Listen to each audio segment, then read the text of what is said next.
Good day, everyone. I'm Rafael Matro, and the software application I choose is one of the most famous music streaming platform, which is Spotify. Lahat naman tayo siguro familiar na dito kasi halos araw-araw natin itong ginagamit, lalo na sa mga mahilig sa music. Habang nag-aaral, nagko-commute, or minsan ginagamit natin ito pampatulog. So in this presentation, I will explain about what Spotify is, how it works, its advantage and disadvantage, and kung paano natin siya ma-maintain bilang isang application. So, without further ado, let's get started. First, what is Spotify? Ang Spotify ay isang music, podcast, and video streaming service. Meaning, hindi mo na kailangan mag-download ng songs kasi pwede mo na silang pakinggan online anytime. And it was founded by Daniel Ek and Martin Lorentzon. Hanggang ngayon, isa siya sa pinaka-popular na music apps sa buong mundo. And sa Spotify, may access tayo sa million of songs, podcasts, at mga ibang genres. Kahit saan ka, as long as na may internet ka. And next naman tayo, how Spotify works. Una, you can stream music online, and if premium users ka naman, pwede ka makinig through offline. The second one is you can create your own playlist. Like, pwede mong pagsama-samahin yung mga gusto mong music sa mga iba-ibang artists.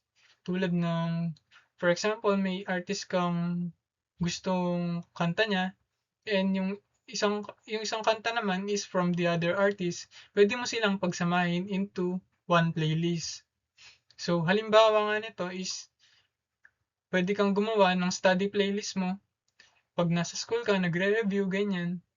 And pang workout playlist while nagbubuhat sa gym, or pang sad hours, pang relapse time, ganun.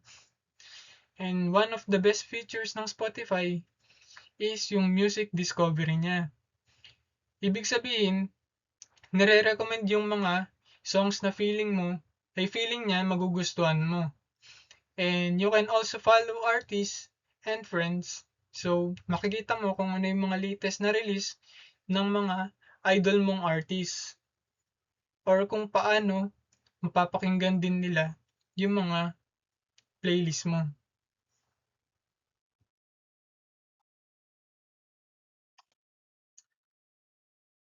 Now naman, let's talk about Spotify premium plans dito sa Pilipinas. So as of 2025, meron tayong individual plan which is around 149 per month. And the duo is 199 pesos. And for family plan, meron tayo dito na nagre-range ng 239 for up to 6 people na siya. And for student naman, meron tayong 75 pesos per month.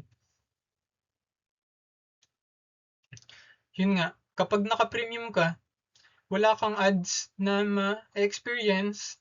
Also, unlimited yung skips. Like, hindi mo na kailangan antayin yung song na ayaw mo, and pwede mo siyang skip. And also, maganda yung quality ng audio niya, at pwede ka nga makinig offline listening, unlike kapag hindi ka naka-premium. Kasi kapag hindi ka naka-premium, wala kang access sa ah, hindi ka makakapag-skips ng only. Like, kailangan mo pang tapusin yung song na naka-play during. Also, kapag may lumabas na ads, hihintayin mo din siya katulad ng hanggang matapos ito. And also, hindi ka makakapakinig ng offline dahil nga through online lahat ang nung wala kang premium. So now, let's talk about sa disadvantage ng Spotify ay sa advantage. So yung Spotify, una, meron siyang music library. Halos lahat ng genres and artists ay nandito na. And the second one is yung smart AI recommendation, which is bago nga ito. So, hindi ka mauubusan ng mga bagong music. The third one is multi-device support. So, gumagana siya sa phones natin, laptop, tablet, at even sa smart TV, pwede ka nang makapag-play. And the fourth one is offline mode para sa mga premium users.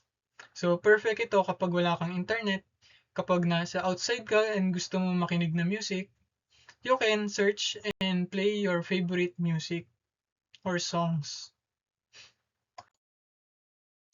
Of course, di rin perfect si Spotify tulad ng mga ibang application. May mga ilan nga itong disadvantage. And unang-una is may bayad ng premium. And lahat naman tayo siguro, or yung iba, hindi to afford. And the second one is for free users. Kailangan nga ng internet. And napakadaming ads nito. Like, mga siguro mga 2 to 3 ads siya na hihintayin bago siya mapunta sa next songs. And the third one is meron siyang limited features. So pag free account ka, uh, like like skip limits, meron nga siyang skip limits. Meron siya siguro at least 3 to 5 siguro. And for the fourth one is may issue rin na maliit daw yung mga kinikita ng mga artists per stream. So, yun nga. For the lastly, and meron siyang regional restriction. So, meaning may mga songs na hindi available dito sa atin or sa ibang bansa.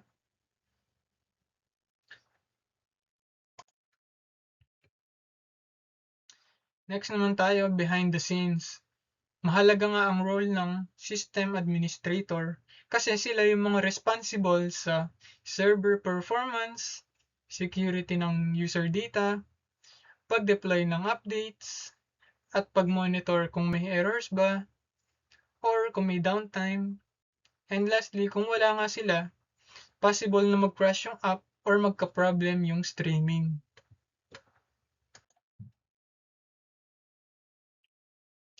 So let's talk about some common issues na na-experience ng mga users.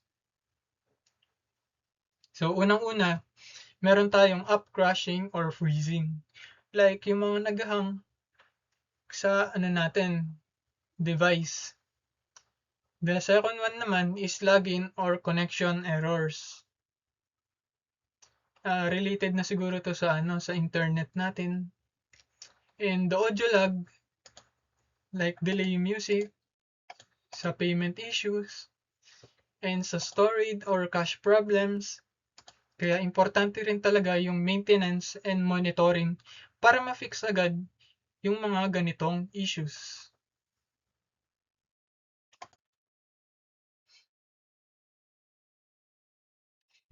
And for the summary, or to conclude, the Spotify really changed the way we listen to music because it was easy to access and it has a AI recommendations, and also it has a wide music selection and it became part of our daily lives. However, to keep users satisfied, Spotify needs continuous maintenance para nga tuloy-tuloy yung pakikinig natin and monitoring and also system support. Kasi sa isang system or software application, kailangan talaga natin dito ng mga nagme-maintenance or nagmo-monitor in order to keep yung system natin is working smoothly. So, that's all for my report and I hope you learned learn something, and thank you for listening.